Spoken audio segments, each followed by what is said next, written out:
Or not last week, but week before last. What did we do week before last? Oh, you We talking about? didn't because I was hurt. Like Yeah, my yeah. Oh no, last week. Week before last, we just talked setup and how we wanted to roll it. Yeah, production meeting shit. Yeah, Yeah, that important shit. yeah, I enjoy that, man. I like facilitating and like seeing where the other person's head is, and combining ideas to something comes together. I agree with that. That's actually really fun for me, but it's mostly because I like seeing how other people think. Mm-hmm. And I like seeing it in application to my own process. So whether we agree or disagree is a whole nother thing. But like we can argue a point today and then I'll sit and think about the topic some more. And if I agree with your points, I may change my stance. If not, however, I will take your argument to build my own argument and I will deconstruct your argument and come back. And I'm very good at it because my dad used to do it to me all the time. He would argue a point and argue it so eloquently and fluidly that you would think he really believes that. And then we would get done with the argument. He would be like, by the way, I don't agree with any of that. What you're saying is actually right in here, but he does the devil's advocate thing and he does it so well. It used to frustrate the ever living hell out of me. I love it now because I can do it if I choose to. More often than not, I'm not gonna, just because it takes more energy and effort than it's worth with most people.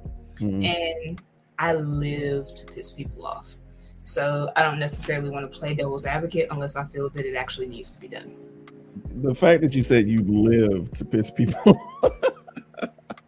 Spite drives me. You off the chains, man. Off the chains. At least I'm honest about it. Yeah. And that's why I'm glad to work with you on this project, which is, can we talk about it? It's your boy, Sir KB, the great, the one, the only, and we're here for our pilot episode. This is something that we've been drumming around in the background. We've worked together several times in the Blerd Syndicate, and we said, yo, we vibe pretty well. Let's put something together and see what we think, because we argue a lot. Right, respectfully. We do. Is it? Nothing. Yeah. See, it's already starting. I appreciate this. And with this, we get to kind of have the dialogue without the pressure of being so politically correct. We can just be honest because it's just us talking. You know what I'm saying? And if you choose to stick it out, that's on you. So don't really care at the end of the day. But please, comment, all that. Let us know where we're wrong, and we'll argue you down. Straight up. That's what we do. That's what matters. It doesn't matter if I'm wrong. You have to prove yourself right. You're walking into our house, just making that known. So, yeah. Take off your shoes. Don't drag your shoes through my house. Oh, God. No, I believe it was Roddy Rich who said, bitch, don't wear no shoes in my house. So, just keeping that same energy. KB, what's our first topic of the day? So, our first topic of the day, we're going to get into this. It's going to be men versus intervention. AKA, do you believe men should break up couples fights in public? Now, this topic is kind of a hot button topic for myself. Let me explain why.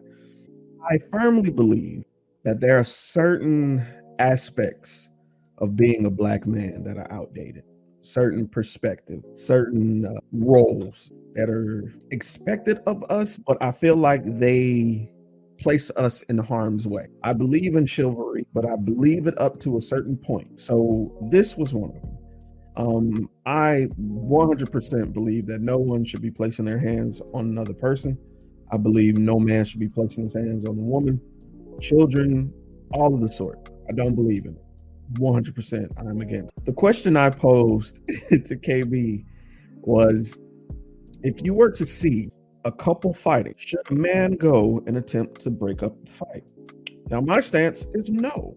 I do not believe it. Once before, I did believe so. I believe that, you know what I'm saying, you're a man, you need to do whatever you can to protect the other person, the victim of the circumstance, which I feel is the Black woman, which is being assaulted, because protect Black women at all costs. However, I've learned that sometimes placing yourself in harm's way is not the ideal task. It isn't as heroic as we think. I think sometimes involving the police, going about things that way, can preserve an already volatile. What do you think? This one is harder for me to outright call a yes or no. This is one of those situations where I do think where nuance does matter, right? Mm-hmm. Because one, I don't think it should be the sole responsibility of men to jump into that fight, that argument, whatever have you. I don't want to sit here and say, you're the one with the penis, you do it, right? Like, placing yourself in harm's way may not be the best call, and that actually could make the situation way worse than it is currently, because you break up that fight but nobody called the cops. So now cooler heads prevailed. They get home, you don't know what's getting ready to happen because you jumped in and you saved this woman then, and you may have just condemned her later. Right. What could have been, a situation that maybe she would have walked away from, it may be a situation now where somebody's calling the pastor later. You feel me?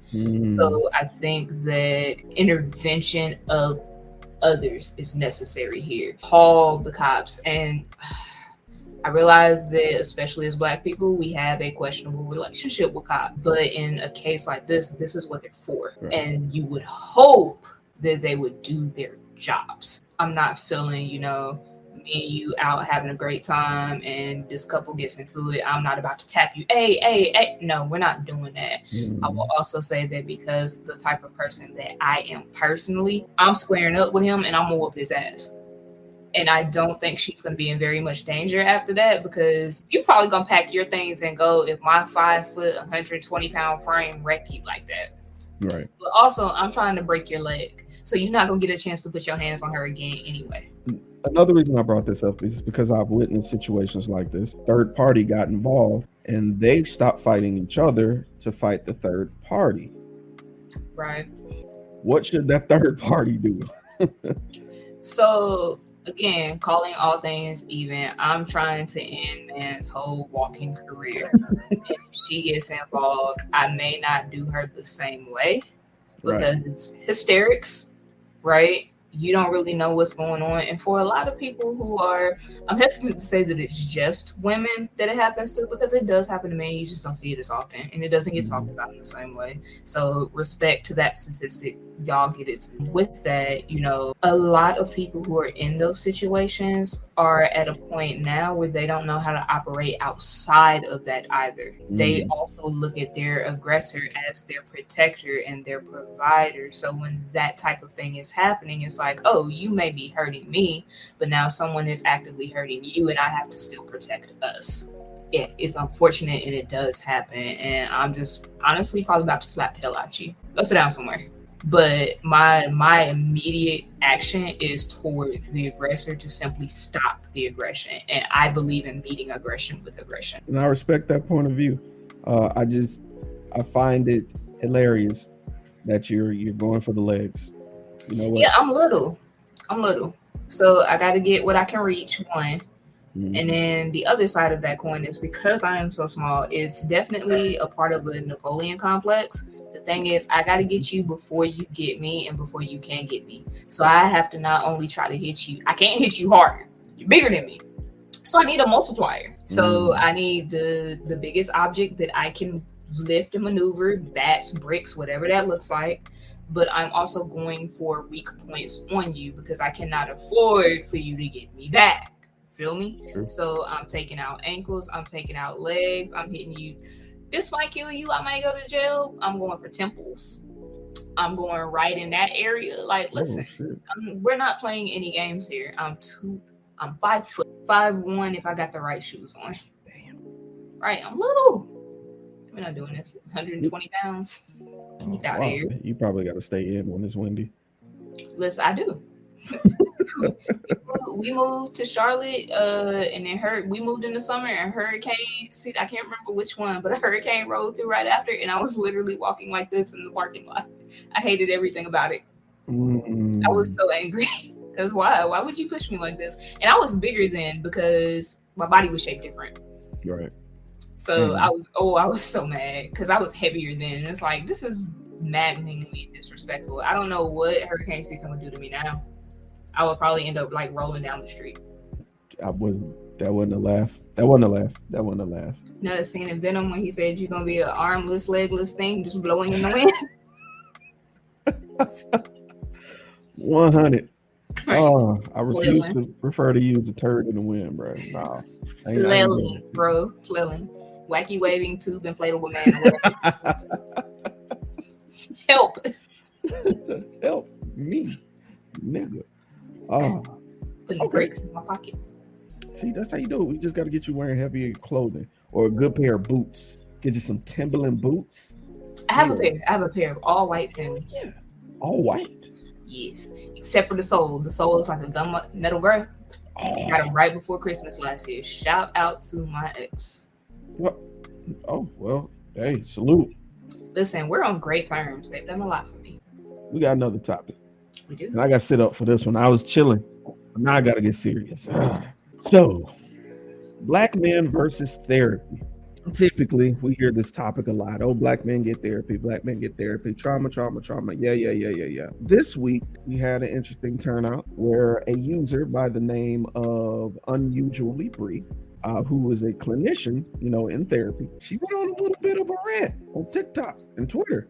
Kind of got her in some heat. You know what I'm saying? Got her some. It went viral. Got her some good look. If you're not familiar with what she looks like, this is her.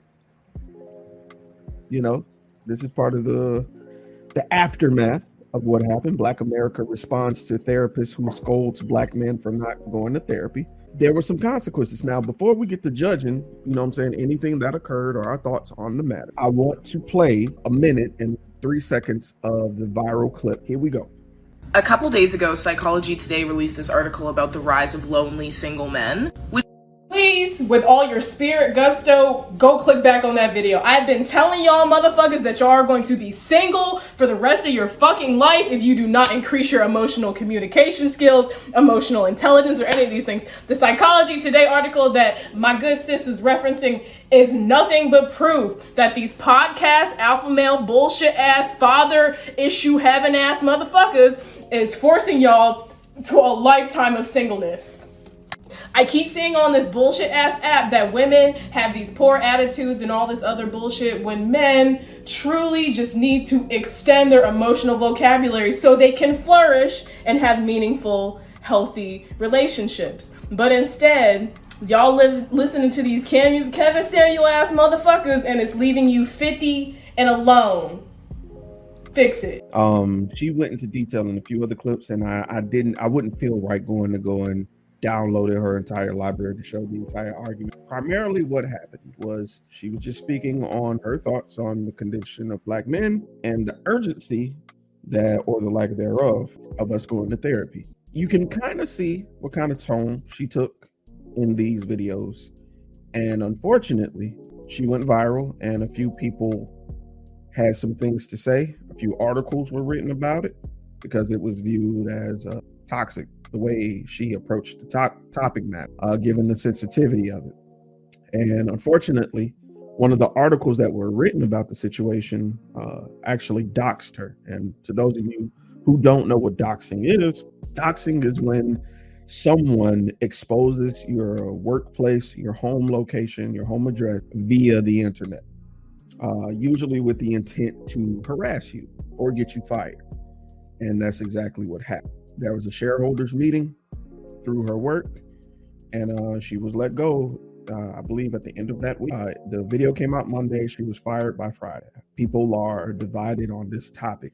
And to make matters worse, the person who wrote the article was a black woman. How do you feel about her message and what she was saying and what occurred? Just what do you think? I'm going to start with the easiest part. That's probably going to ruffle the most feathers. I don't have an issue with the company firing her. The reason that I don't have the issue, however, I do not think they were right. I simply don't have an issue with it because at the end of the day, we're pretty much holding to the same standard of white people doing certain things and also getting fired, not necessarily saying the most racist of things. A lot of them are and deserve that. But, you know, some of them are kind of towing lines. They're saying things that may be perceived disrespectful, but may not have been meant to be disrespectful, whatever have you. And if we're going to sit here and say that these companies are right to do that and to protect their perception and their image, then you got to have it this way too. You cannot sit and pick and choose when that benefits you, because that's been part of the problem, is that the people in power are picking and choosing, and we didn't like it. So we're saying, hey, you got to have ownership and accountability here. Then everybody's got to have the same standard. So this is the standard we want to set. Then unfortunately, when cases like this happen, you also have to follow the standard. I'm sorry, it is what it is. The next piece, I don't disagree with her message. And I also don't disagree with her delivery of it, because I think sometimes you do have to meet people where they are. The language that she used in the video is literally no different than how a lot of us talk to our friends on a regular basis. If you watch some of the other clips, she refers to women as bitches. Why? Because a lot of men call women bitches, and she's talking to men. So she's speaking in a language that a lot of y'all use every day. And I say y'all not for men, but women in general. Hey, bitch, did you hear this? Man, look, my bitch is crazy. So again, she is speaking the way that, you know, the people who she's talking to on a regular basis speak. She wasn't in a professional setting speaking to you in this way. She is dressed down. She is in her home. So she's not speaking to you as the clinician. She's speaking to you as a person who happens to be in that occupation from 8 to 5. And this happens to be 6:30. So she's speaking to you like y'all about to go get a drink or y'all having dinner. I don't have an issue with that. I got an issue with the platform that you put this out here on, and then not expecting that there will be consequence for your action. I don't necessarily agree with the consequence. I understand the consequence. I don't think she should have been doxxed, but I understand why the job moved the way they did, because perception matters, and there's so much heat on this now that your client base is looking at it like, is this how we're going to be talked to when we come in here? Because I don't expect you to talk to me the way that my homies talk to me. And I know for a fact men will talk to other men like this. Why? Because most of my friends are men, and a lot of them tend to forget that I'm not one when I'm in the room, because I don't ever say nothing. That's how a lot of men talk. Pick up a headset and listen to them when they on 2K. And again, I feel like she's speaking in a way that people hear her. She's not wrong. A lot of men don't have great emotional depth. A lot of men want to blame women for their lack of emotional depth. We do it too. It goes both ways, right? But I can tell you, how many times have I heard, it's the type of man that you choose. They don't talk to me because I don't date nobody. You always go for this type of man. Maybe you should broaden your horizons. You should do this and you should do that. All right, cool. But when y'all are complaining about the women that y'all pull, y'all don't think that the same applies? Y'all don't have that same logic? The brain is not braining. So I think that that's kind of where my line is with it. I agree with what she's saying. I don't necessarily have an issue with the delivery of it, because she's meeting people where they need to be met at. And sometimes y'all got to be yelled at and cussed out to do what you're supposed to do. Not men, but people in general. Sometimes I have to be yelled at and cussed at to do what I need to do. Sometimes I need somebody to talk to me. You're being fucking stupid. It happens. There's a few sentiments that you hit that I agree with, man. First things first, I'm not shocked that she got let go as a business owner. Like you said, perception is everything. And one of the arguments I've heard before is that Black women are not allowed to talk like Black men in these spaces. We get attacked, we get accused of harming people just because they're not comfortable, but we're literally doing what men are doing. Correct, you are. But you are doing it on a public platform where you are exposing not only yourself, but your profession. When you open those doors, you are opening those doors, if you know what I mean. I hated that it happened. I don't think it's going to hinder her for too long. Let me explain what I mean. She has an audience. I fully feel she's going to embrace that audience that wants to hear what she has to say. I think this is a blessing in disguise. Nobody wants to be fired publicly. Nobody wants to be blacklisted or seen as a black sheep in their career field, because you went to school for this. You went in debt for this. So I do embrace the idea that this gives her a lane for creativity, for her to be her own entity. And I'm going to say something controversial. But hear me out. She gets to be her own proper version of Kevin Samuels. Let me explain what I mean. Kevin Samuels was spitting rhetoric that nobody should follow. And a lot of people watched because they, quote unquote, received the bullshit and kept the nugget. Well, with her, because so many people are outraged, because so many people want her canceled, they're going to support her harder. So she gets to be the example of what someone should say, what a Kevin Samuels should have per se. She gets to build on that and do it the right way. I hope she doesn't change her cadence. I hope she keeps going the way she's going, but I hope she understands now that there will always be an audience for someone speaking what they feel is the truth, regardless of what they feel that truth is, regardless of how they deliver it, regardless of how toxic it may be. Please understand, for the sake of relating to the next individual, that sometimes people will follow you because you feel so righteous in what you're speaking. That's all. I'm not championing Kevin Samuels. No, I vehemently was against what he was doing, but I get how he got big. I get why people followed him. It's because you play to a particular audience and you do it wholeheartedly. You go full force. I just pray she remains in the building side of it. It doesn't delve into a tearing down of anybody. And I feel like, I'll be honest, I think that there is going to be a tearing down, and I don't think that it's intentional.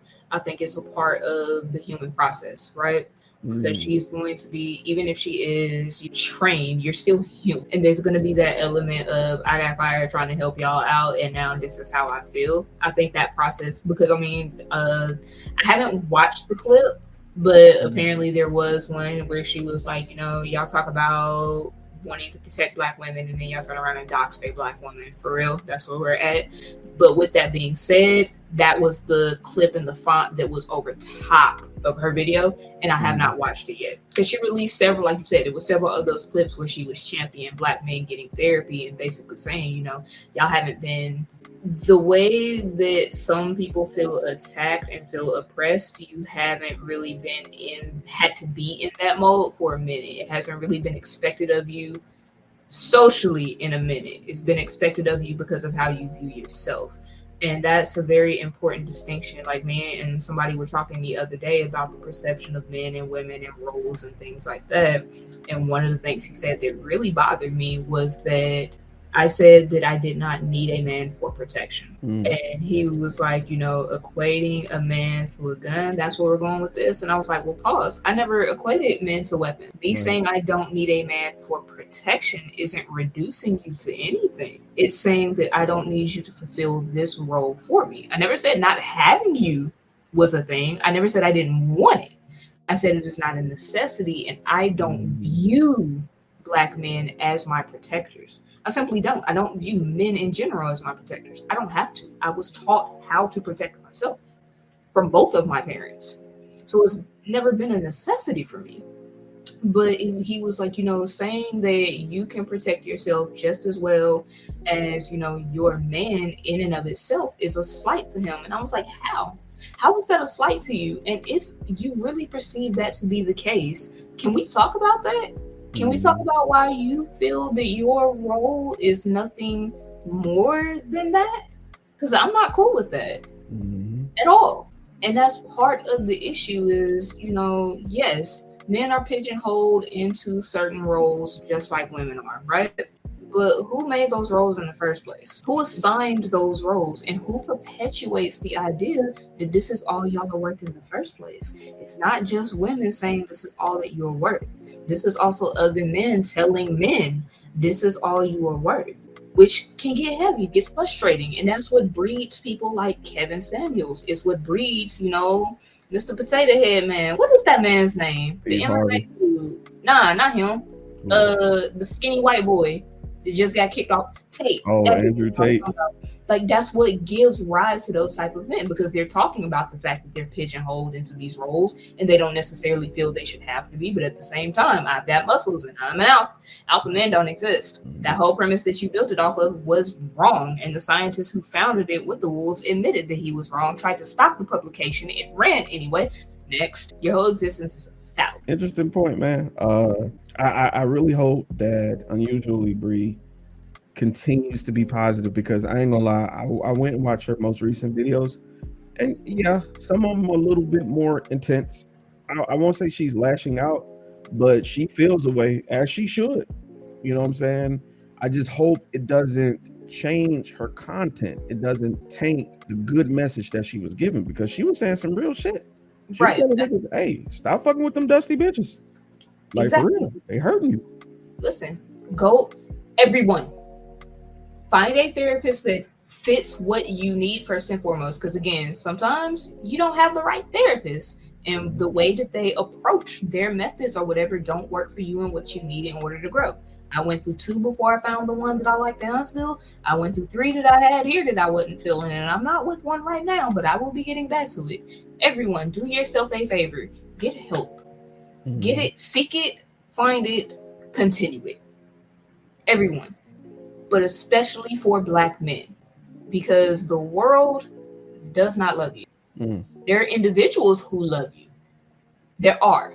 I'm not saying that you are not worthy of love. I'm saying that the world at large is going to treat you better than it treats me, but still very bad. And with that being said, do the work, because it will make that load a little lighter. You as a man are much more likely to find a woman who has at least been in therapy or is willing to go before I will find a man doing the same. Get help. Love yourself enough to get the fucking help, please. Since we're on the topic of loving yourself, I'm trying to get good at this segue shit, man. I'm trying to do my thing here. We in there. It definitely sound like you were talking about a vibrator there. I mean, if there's a sponsorship out there that I need to goddamn sell some shit, I mean, please. Adam and Eve. Look us up. We out here. On God. DMs is open. So I'm not doing product reviews. How do you love / how do you receive love? Now, this topic is talking about the 5 love languages. Now, if you know anything about me, if you heard anything I've worked on, I love this topic. I think is very interesting. I think in relation to the idea of your love language being the inverse of what trauma you've experienced up to this point is an interesting theory. But I'm also into understanding how people think, how they receive, how they express, much like art. So, KB, let me ask you, have you taken the love languages exam? I did take that test. I took it a few years. I took it actually before I moved up here. So it's been about 4 or 5 years. And I agree with the results. Why'd you roll your eyes though? Because my results, if you know me, are not surprising in the least. But I think one of the big things is I don't think that people give love languages the proper respect that they deserve. Like they're kind of getting lumped in with astrology almost, in which a lot of people aren't giving it the backing that it deserves. Okay. And they're not giving it the depth. They're doing, oh, it's a fun little quiz, babe, take this with me. And they're not understanding like the actual principles of what's at play. And there's some really important things to remember when it comes to your love language. How you love, how you receive love, but also how your partner loves and needs to receive love. And all of those principles, if you're going to be with someone, have to come into play. And yes, some of them are more detrimental to than others if they are not handled properly, which is a good reason why a lot of relationships fall apart, because y'all don't understand the damage that it can do to not love your partner in the way that they need to be loved. Very well spoken. Very well. So not to be all up in your business, but I'm about to be all up in your business. Of course. What I want to hear what your order love languages are from greatest to least. And I'll do the same. I ain't gonna leave you hanging. You know what? Let's switch this up a little bit, just because in order to pull the results, I would have to go back through the email now. Okay. Like I said, I did this years ago. I know what I feel that they are, but in order to be truly honest, I got to pull the results up. Do yours first. Okay. Now I will say this though. Let me make this disclaimer. I think it's good to take this exam every couple years because you grow and your experiences change, and therefore you change a little bit. And given your idea of dating or lack thereof, whatever you've been doing is going to shape how you receive things. You know, so that surprised me was a shift in the last 2-3 years of my love languages. My big three really shifted around. They jumbled in order. The very first thing was acts of service, number one. Now, look, to those of you who hear acts of service, they are not, how do I put this? Fix me a plate of food, iron my clothes, make me a lunch. No. Acts of service for me is helping me plan a project, helping me accomplish a goal. It doesn't necessarily have to be you lifting a finger. It could be you providing me tools, whether it be reading materials, whether it be a recommendation, anything of the sort to help facilitate me achieving a goal, because it makes me feel as if I can come to you. You are dependable if there's a task that needs to be completed. You are essentially dependable. My second one was words of affirmation. I'm a person who lives in my head a lot. Suffering from anxiety and depression, I constantly create scenarios in my mind whenever something doesn't go according to plan, or if someone goes radio silent. I make all these scenarios with the worst possible ending in my mind. And it's a defense mechanism so I won't be shocked if one of those are true. It's basically me trying to predict a grim future and not having faith in the person. But so whenever I get this confirmation that I'm on the right path, or you believe in me, or you believe in what's going on, or just giving me a little bit more gas to go through my mental tank, means the world to me. And I'm gonna wrap these last three up. Quality time, self-explanatory. I want to be around you. I don't have to be all up in your face, but within arm's reach or within the same vicinity means something to me. We may not be able to do something physically together, but for instance, I'll give an example. I like to paint and I like to write.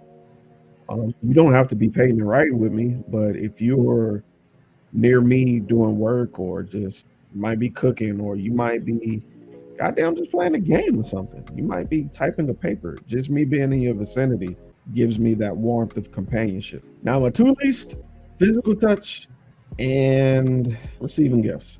So physical touch is a trauma response, and receiving gifts is also a trauma response. It's because I've unfortunately have had people buy gifts and then use that as a weapon to justify something I need to do for them. It's just a tactic in order to owe a favor. So yeah, those are mine. Those are my five. So what about you? Okay.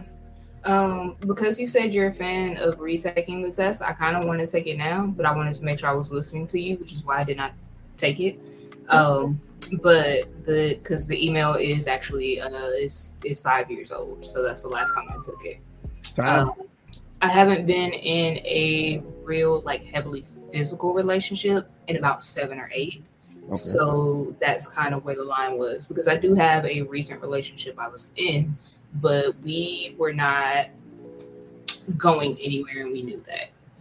So it's a different sort of dynamic for me there, which is why I just haven't taken it, because my feelings on a lot of that have not changed very much.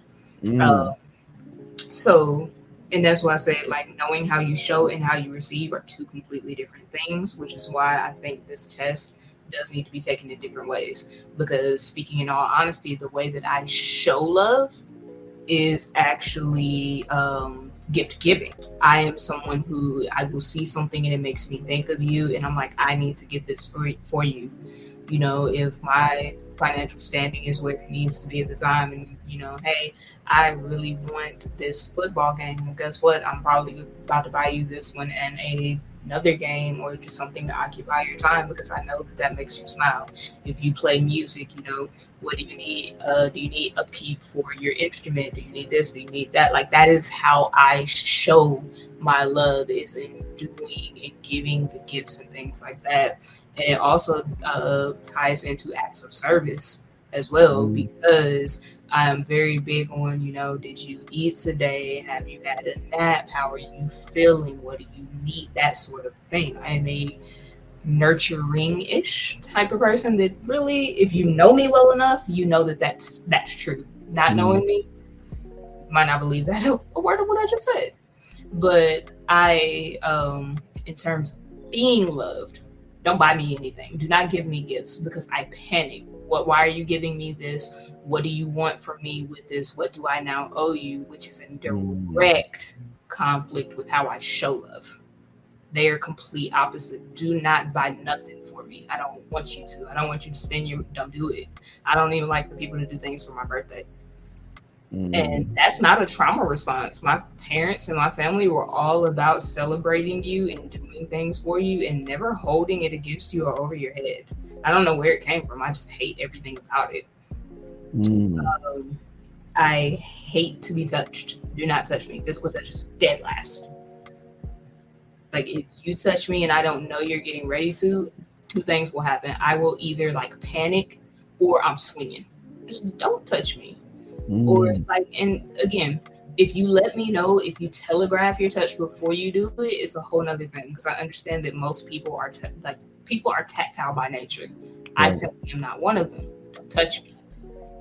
But if, hey, can I have a hug? I'll give you a hug. And I'm notoriously different with like kids, because kids don't understand boundaries.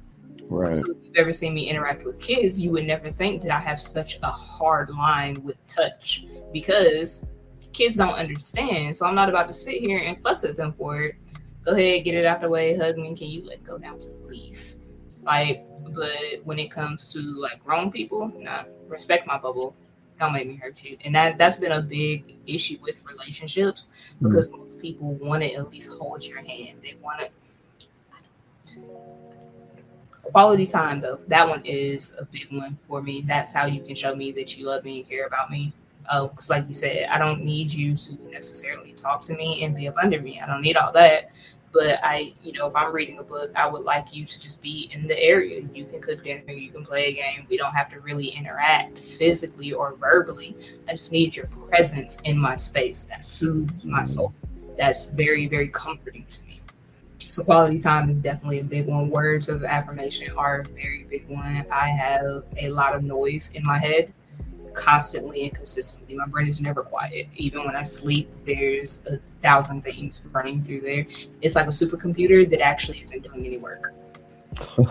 So it's one of those situations in which, I have a lot of confidence, but I also have doubt in equal measure. I am consistently and constantly working against myself. So having that person who's like, I'm proud of you. You did good today. Hey, this looks really great. Hey, that sounds like that. That does a lot for me. It goes a long way. And I'm very shy and bashful about it. So I don't call it to attention that I'm shy and bashful, because then it gets worse. Do you turn red in the face and all that? I do. I am just light enough to blush. Like I'm just at that line where I'm not dark enough so you can actually see it, and my ears will turn red. It's the worst. Yes. That's what's up. It is not. I hate it. Oh, it's okay. You can be bashful, man. That's dope. Hate it. Because here's the thing, like, I am not easily embarrassed unless you know how to embarrass me. Like, you can do, how like some people don't want to be in public with you because you're embarrassing. That does not bother me at all. I don't like attention, but if attention gets called to me, it is what it is. Let's go. I'll deal with the back end of it later, but we're gonna show out right here, right now. Let's do it. But if you genuinely compliment me, nah, I'm good. Turn it off. Why are you doing this? No. And I'm not gonna argue the compliment. I'm just like, yeah, all right, you can have your opinion. That's fine. Oh, I've heard you say that before. Yeah. Like, and I think that's key to not only like relationships, like where you intend to marry or dating, whatever it may be, but I think it applies to platonic relationships as well. I think this conversation needs to happen a lot more. It absolutely does, because I think that it strengthens your friendships. Like, you know how your friends respond to love. When you know how your friends need to be loved, it makes their life so much easier. And one of the things that weirds me out with people is that we tend to forget that we're very dynamic, very complex creatures. We are not just a single, for lack of better terms, black and white, like neutrality and all of that. No, there's a lot of nuance, there's a lot of gray, there's a lot of depth and flavor and body to us. So with my friends, you know, like knowing that words of affirmation are something that's important to you, you know, I try to do more of letting you know I appreciate you. I try to do that with all of you guys. And you can say that that's like a basic humanities thing, and sure it is, but when you know that that is your friend's way of being loved and speaking life into them, I think that is absolutely something that needs to happen more. There needs to be more platonic I love yous, especially, no offense, and I don't want to sound like I'm bashing, but especially among men. I think y'all need that, because women, we tend to get it. We do. Like, I'm not saying that life loves us more, but life does treat us differently. And people tend to, while they will take advantage of and abuse and misuse women, it's also a lot quicker for us to get affirmations than you guys. I agree. And a lot of it is the masculinity, you know, interfering with that nurturing need that everybody has. We all need gas in our tank, as I call it. You know, we have to put aside the bravado, the macho bullshit, and sometimes when your brother goes for a hug, just say thank you. You know, pouring in people's cups is an amazing thing, especially when it's genuine, because you get to speak from your soul, and when it's genuine, it definitely feels like an exchange, and bonds are strengthened with that, man. You know, so I don't know who's going to hear this or who has, but keep it up. Let somebody know that you love them, even if they feel like you're up to something. Just let them know. Just let them know, man. But that's it. This has been your boy, sir, KB Killer. You already know. This has been Can We Talk About It? Episode 0/1. We ain't decided yet. But I do know We know that much. Exactly. Took the words right out of my mouth. And we are out. Peace. Oops.